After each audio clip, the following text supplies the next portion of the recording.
Xo'p, hozir sizlar bilan yana keyingi darsimiz. Bugun darsimizda sizlar bilan Rust'dagi, masalan, hozirgi dasturimizni, main dasturimizni, asosiy dasturimizni biroz bir narsalarni tahlillab chiqamiz.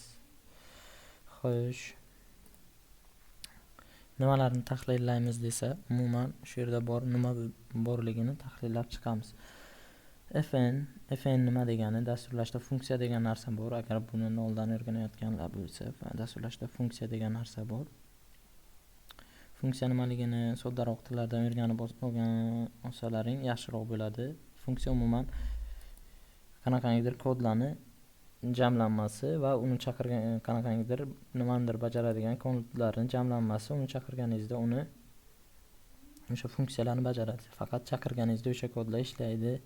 Shunaqa qanaqangidir kodlarni saqlab beradigan quti desak ham bo'ladi. Dasturlashdagi quti. Xo'sh, boshlanishiga unchalik qiyinlashtirmaymiz. Main nima desa, main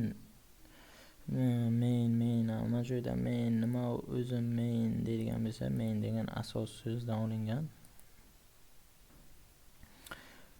Xo'sh, ingliz tilidagi asos so'zdan olingan. Bu ham ingliz tilidagi dasturlash tili. Ingliz tilidan ham boshqa tillarda qilinadigan dasturlash tillari bor. Rus tilida masalan ko'rganman, yapon tilida adashmasam bor edi. Shunaqa tillar bor, lekin asosiy dasturlash tillari masalan rus yoki yaponlarning o'zi ham ingliz tilidagi dasturlash tillaridan foydalanadi. Chunki ingliz tili nisbatan kompyuter tili yaqinroq til. Ko'p narsa, ko'p hujjatlar, kompyuterga doir dokumentatsiyalar shu ingliz tilida qilinadi. Ingliz tili nisbatan o'rganish uchun ham osonroq. Xo'p, main asosiy funksiya. Bu funksiyaning nomi masalan. Funksiyaning nomi. Har qanday Rust dasturida main funksiya bo'lishi kerak. Masalan, C dasturlash tilida shunaqa. Har qanday C dasturida main funksiya bo'lishi kerak. Lekin Rustda ham shunaqami? Cda shunaqa, lekin Pythonda bunaqa emas. Rustda qanaqa? Rustda ikkalasi ham. Agar sizda main funksiyasi bo'lmasa, uni mainsiz yurg'izish mumkin, asosiy funksiyasiz yurg'izish mumkin. Asosiy funksiya nima uchun kerak? Kod qayerdandir boshlanishini kompyuter bilishi kerak, kompiler bilishi kerak.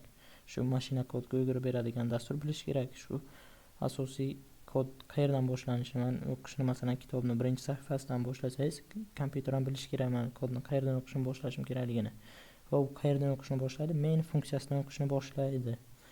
Main funksiyasi. Xo'sh, main funksiyasini o'chirdim. Main funksiyasi bo'lmasa dastur xatolik beradi. Main deb yozaman. Main. Xo'sh, bu e'tibor qilmaysizlar. Bu yerda hozir sun'iy intellekt ishlayapti. Sun'iy intellekt ishladi. Xo'sh, sun'iy intellektga e'tibor qilmaymiz. Kodlar dastur davomida tuzishimizda yordam berishi mumkin, lekin hozircha shart emas. Bu nima? Bu yerda main funksiyada aslida bu narsa ishlatilmaydi. Clear code deydi. Clear code nimasi bo'yicha main funksiyada bu narsa ishlatilmaydi. Bu yerda aslida shu unga kerak bo'ladigan parametrlar beriladi. Boshqa funksiyalarda bor. Bu boshqa funksiya tuzganingizda agar unga parametr berish kerak bo'lsa, masalan shu funksiyani quti deydigan bo'lsak, shu qutiga narsa solish deb tasavvur qilsak bo'ladi. Shu qutiga bir narsani solish.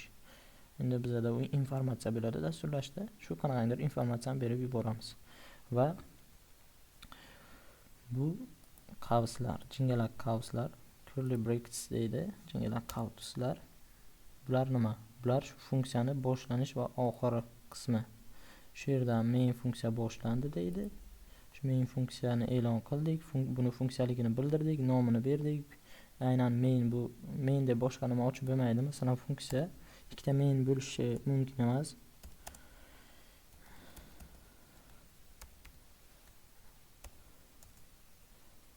Mana main funksiya ikkita main bo'lish mumkin emas. Chunki mana ko'rdinglar, IDN tom ketib qoldi. Ikkita joydan yurg'izishi mumkin dasturini dedi, lekin aslida bu sintaksi jihatdan yoki umuman dasturini strukturasi jihatdan mumkin emas bu narsa. Xo'sh, menda shu yerda nimadir amallar bajarilishi kerak. U asosiy dasturda, asosiy funksiyada, asosiy faylda.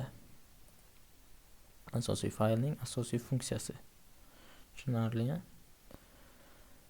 Xo'sh, demak, nimadir bajarib ko'ramiz. Print hello world. Salom dunyo dasturi.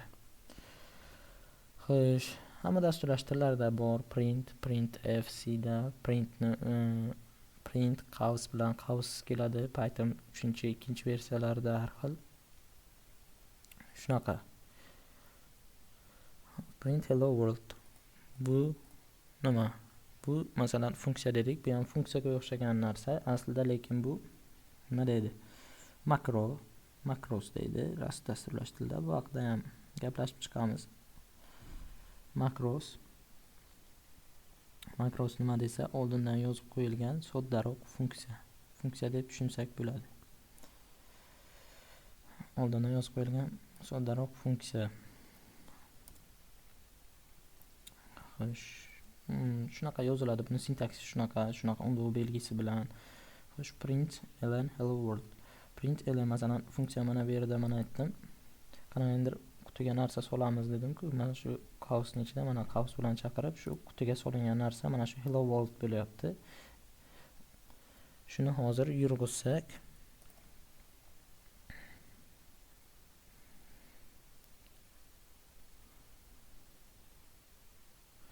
xo'p, uzoqroq debugging qildi, chunki relizda qolib ketgan. Dev modelga o'tkazamiz. U tezroq compile qilib beradi. Umuman production uchun dastur yozib bermaydi bizga compiler. Hello world ni chiqarib berdi. Shu funksiyani shu yerda chaqirib, xo'sh, hello world ni berdik va u hello world ni chiqarib berdi. Xo'sh, hozir shu yerda umuman bizda shunaqa Rust dasturlash tilida funksiyalar shunaqa ishlaydi. Asosiy funksiya shunaqa ishlaydi. Hello world birinchi bizning dasturimiz. Masalan, tushunarli, endi nima bo'layotgani ancha tushunarli bo'lgan birinchi dastur. Xo'sh, bugungi darsimiz shu. Hello world, ya'ni hello worldda nima bo'layotgani, nima bu function mainlar, nimaligi, qauslar nimaga bunaqaligi. Qauslar nimaga bunaqa desa, agar hozir ikkita bir xil oddiy qaus ochib qo'yadigan bo'lsak, chalkashib ketilishi mumkin. Chalkashib ketiladi, aniq. Shuning uchun jingala qaus qilib qo'yilgan. Bunaqa ko'p dasturlash tillarida shunaqa funksiyani tanasi shu jingala qaus ichida yoziladi. Bular oddiy chalkashmaslik uchun qilingan narsa.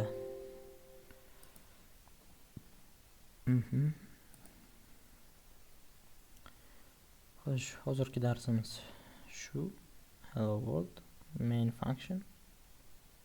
Hozircha shu. Keyingi darsimizda yana o'zgaruvchilar yoki shunga o'xshash narsalarni o'rganamiz.